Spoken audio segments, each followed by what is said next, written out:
പഹൽഗാം ഭീകരാക്രമണത്തിനുള്ള ഇന്ത്യയുടെ തിരിച്ചടിയായ ഓപ്പറേഷൻ സിന്ദൂർ നടപ്പിലാക്കിയിട്ട് ഒരു ദിവസം പിന്നിട്ടിരിക്കുകയാണ്. സ്വയം പ്രതിരോധിക്കാനുള്ള ഇന്ത്യയുടെ അവകാശത്തെ മാനിക്കുന്ന നിലപാടാണ് മിക്ക ലോകരാജ്യങ്ങളും സ്വീകരിച്ചിരിക്കുന്നത്. നിയന്ത്രണ രേഖയ്ക്ക് സമീപം പാകിസ്ഥാൻ വെടിനിർത്തൽ കരാർ ലംഘനം തുടരുകയാണ്. പാകിസ്ഥാന്റെ നീക്കങ്ങൾ ഇന്ത്യ സൂക്ഷ്മമായി നിരീക്ഷിക്കുന്നുണ്ട്. ഇതിനിടെ ദേശീയ സുരക്ഷാ ഉപദേഷ്ടാക്കൾ തമ്മിൽ ചർച്ച നടന്നതിനുള്ള റിപ്പോർട്ടുകളും പുറത്തുവരുന്നുണ്ട്.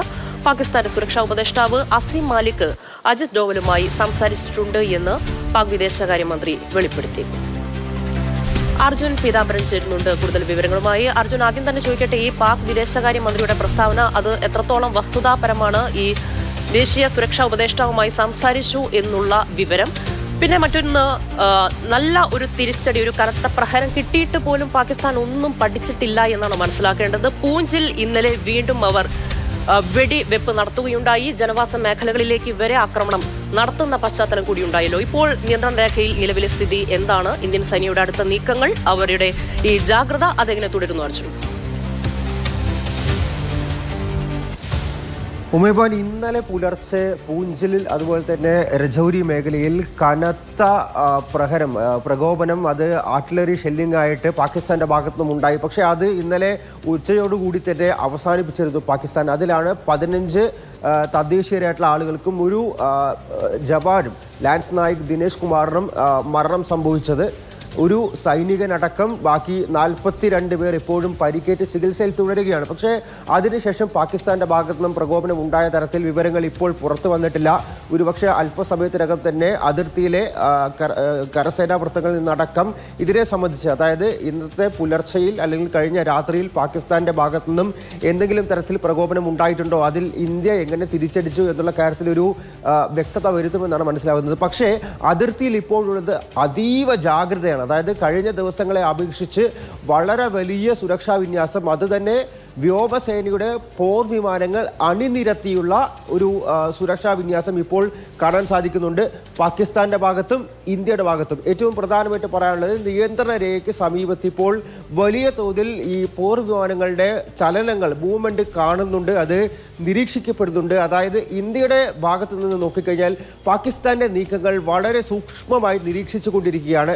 ഒരു കനത്ത പ്രഹരമോ അതല്ലെങ്കിൽ ഇനി ഒരു പ്രകോപനമോ ഉണ്ടായിക്കഴിഞ്ഞാൽ അതിന് തക്കതായിട്ടുള്ള മറുപടി നൽകി മുന്നോട്ട് പോവുക എന്നുള്ളൊരു തീരുമാനത്തിലേക്ക് ഇന്ത്യ എത്തിയിരിക്കുന്നു. അത്തരത്തിലുള്ള മുന്നറിയിപ്പുകൾ, നിർദ്ദേശങ്ങൾ ഇതിനോടകം കരസേനാ മേധാവിയും അതുപോലെ തന്നെ വ്യോമസേനാ മേധാവിയും സൈനികർക്ക് നൽകിയിട്ടുണ്ട്. അവിടെയുള്ള പ്രാദേശിക റിക്രൂട്ട്മെന്റുകൾക്ക് നൽകിയിട്ടുണ്ട് എന്നുള്ളതാണ് വിവരം. എന്തായാലും പാകിസ്ഥാന്റെ ഭാഗത്തു നിന്നും ഏത് തരത്തിൽ ഈ പുലർച്ചെ പ്രകോപനം ഉണ്ടായി എന്നുള്ളത് അല്പസമയത്തിനകം തന്നെ വ്യക്തമാക്കാം.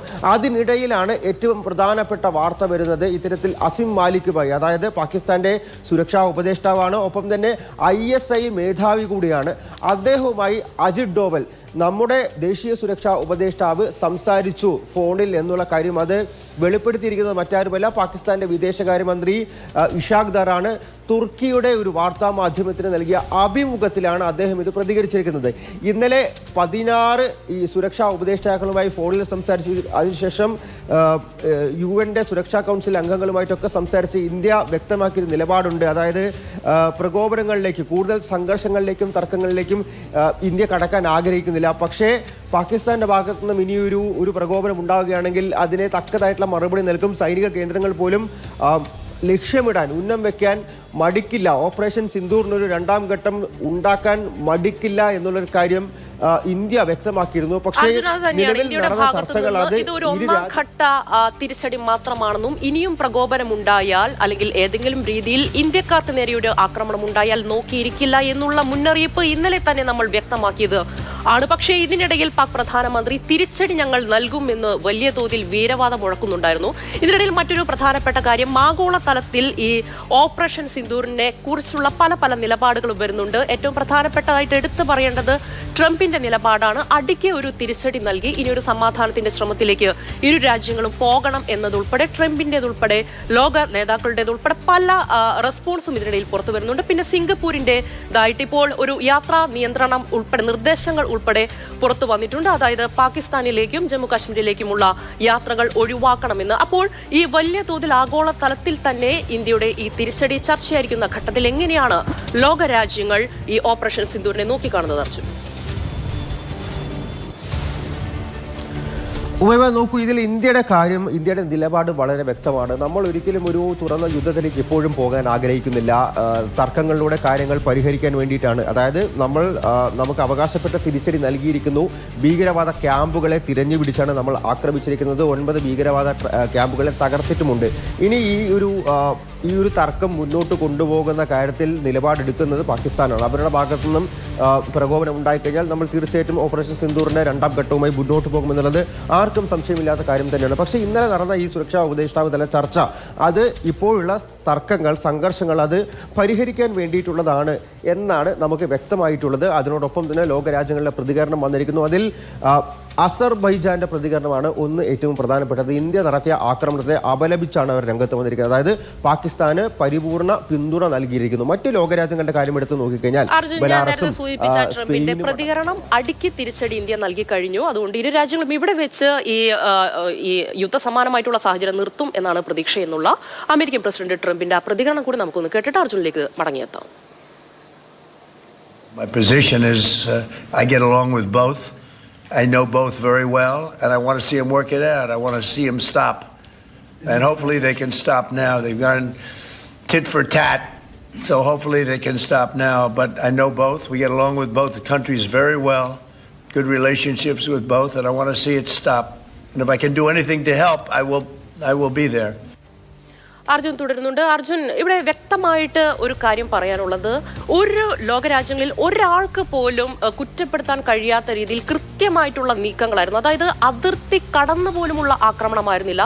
കൃത്യമായിട്ട് ഭീകര താവളങ്ങളെയാണ്, ഒരു സിവിലിയനെ പോലും ആക്രമിക്കാത്ത രീതിയിലാണ് ഇന്ത്യ ഈ ഓപ്പറേഷൻ സിന്ധുവിലൂടെ നൽകിയ തിരിച്ചടി. എന്നിട്ടും പാകിസ്ഥാന്റെ ഭാഗത്തു നിന്ന് നിയന്ത്രണ രേഖയിൽ ഉൾപ്പെടെ അതും ജനവാസ മേഖലകളിലെ ഗ്രാമങ്ങളിലേക്ക് ഇവരെ അറ്റാക്ക് നടത്തിക്കൊണ്ടിരിക്കുകയാണ്. അപ്പോൾ ഈ ലോക നേതാക്കൾ പറയുന്ന പല കാര്യങ്ങളിലും സമാധാനത്തിലേക്ക് നീങ്ങൂ എന്ന് പറയുന്നത് പാകിസ്ഥാൻ എന്തുകൊണ്ടാണ് ഒട്ടും ഒരു തരി പോലും അവർ ഉൾക്കൊള്ളുന്നില്ല എന്നുള്ളത് മാത്രമല്ല, വീണ്ടും വീണ്ടും പ്രകോപനം തുടർന്നു കൊണ്ടേയിരിക്കുകയാണ്. അപ്പോൾ ഈ തിരിച്ചടിക്ക് വീണ്ടും തിരിച്ചടി നൽകേണ്ട അവസ്ഥയിലേക്കാണ് ഇന്ത്യയുടെ കാര്യങ്ങൾ പോകുന്നത്. അർജുൻ,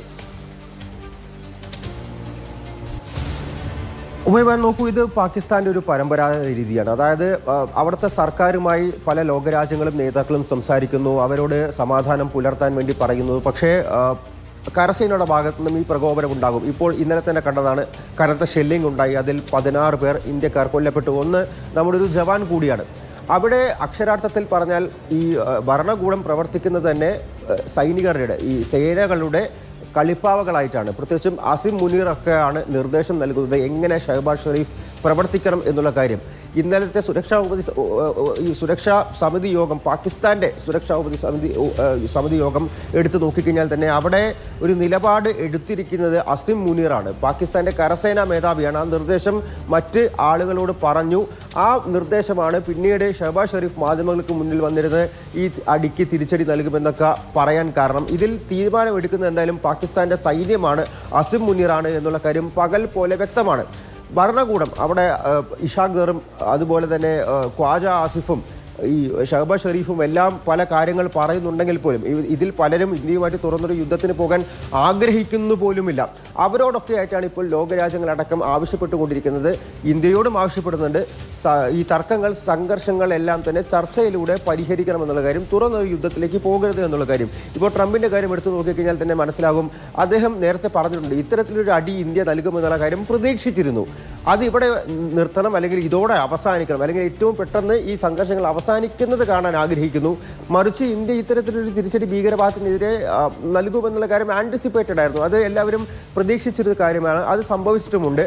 അതുകൊണ്ട് തന്നെ അടിക്ക് തിരിച്ചടി നൽകിയിരിക്കുന്നു. ഇനി ഈ കാര്യങ്ങളുമായി മുന്നോട്ട് പോകരുത്, അതായത് ഒരു തുറന്ന യുദ്ധവുമായി മുന്നോട്ട് പോകരുത് എന്ന നിലപാടിലേക്കാണ് ഈ പറയുന്ന ലോകരാജ്യങ്ങൾ എല്ലാം എത്തിയിരിക്കുന്നത്. പക്ഷേ ഇപ്പോൾ പാകിസ്ഥാൻ ഭയപ്പെടുന്ന മറ്റൊരു കാര്യമുണ്ട്. ഇന്നലത്തെ ഈ പൂഞ്ചിൽ നടന്ന പ്രഹരം, അല്ലെങ്കിൽ 15 തദ്ദേശീയരുടെയും ഒരു ജവാന്റെയും ജീവനെടുത്ത ആ ഷെല്ലിംഗ്, അതിന് ഇന്ത്യ ഒരു തിരിച്ചടി നൽകുമോ? ഇന്ത്യ ഏതെങ്കിലും തരത്തിൽ ഈ നിയന്ത്രണ രേഖയിൽ കൂടുതൽ ആക്രമണങ്ങൾ നടത്തുമോ എന്നുള്ളൊരു സംശയം പാകിസ്ഥാനെ സംബന്ധിച്ചിട്ടുണ്ട്. അതുമായി ബന്ധപ്പെട്ട ചില വാർത്തകൾ കൂടി വരുന്നുണ്ട്. പാകിസ്ഥാന്റെ തന്നെ വാർത്താ മാധ്യമങ്ങൾ പുറത്തുവിടുന്ന ഒരു വാർത്തയാണ്. അതായത് ഇന്നലെ രാത്രി ഈ ഗുർജാൻവാല, അതായത് പാകിസ്ഥാന്റെ കീഴിലുള്ള പഞ്ചാബ് പ്രവിശ്യയിൽ ഗുർജാൻവാലയിൽ ഒരു ഇന്ത്യൻ ഡ്രോൺ കടന്നു ചെന്നു. അവിടെ വലിയ രീതിയിൽ ആശങ്ക സൃഷ്ടിച്ചു. ആ ഡ്രോണിനെ ഇന്ത്യൻ പാകിസ്ഥാൻ കരസേന വെടിവെച്ചിട്ടു എന്നുള്ള സ്ഥിരീകരിക്കാത്ത വാർത്തകളാണ് പാകിസ്ഥാന്റെ മാധ്യമങ്ങൾ പുറത്തുവിടുന്നതാണ്. പക്ഷേ അത്തരത്തിലുള്ള ചില ക്ലെയിമുകൾ, അവകാശവാദങ്ങൾ ഇപ്പോൾ അവർ മുന്നോട്ട് വയ്ക്കുന്നുണ്ട്. അതായത് ഇന്നലെ രാത്രിയാണെങ്കിലും ഈ പാകിസ്ഥാന്റെ പക്കലുള്ള, പാകിസ്ഥാൻ അധീനതയിലുള്ള പഞ്ചാബിലും കശ്മീരിലും ഇന്ത്യയുടെ ഡ്രോണുകൾ കടന്നു ചെന്നിട്ടുണ്ട്, അത് വലിയ തലവേദന പാകിസ്ഥാന്റെ കരസേനയ്ക്ക് നൽകിയിട്ടുണ്ട് എന്നുള്ള റിപ്പോർട്ടുകൾ ഇപ്പോൾ പുറത്തു വരുന്നുണ്ട്. ഇതിന്റെ അടക്കം കുറച്ചുകൂടി ആധികാരികമായിട്ടുള്ള വിവരങ്ങൾ അടുത്ത മണിക്കൂറുകളിൽ പുറത്തു വരുമെന്നാണ് നമുക്ക് മനസ്സിലാക്കാൻ വേണ്ടി സാധിക്കുന്നത്. പാകിസ്ഥാന്റെ ഭാഗത്തുനിന്ന് അങ്ങനെ പല തരത്തിലുള്ള വിശകലനങ്ങളും ഉണ്ടാകും. ഈ സമൂഹ മാധ്യമങ്ങളൊക്കെ ചൂണ്ടിക്കാട്ടി അവർ നൽകുന്ന വിശദീകരണങ്ങളിലൊക്കെ എത്രത്തോളം വസ്തുതയുണ്ട് എന്നുള്ളത് നമ്മൾ തന്നെ നിരീക്ഷിച്ച് കണ്ടെത്തേണ്ട കാര്യങ്ങളാണ്.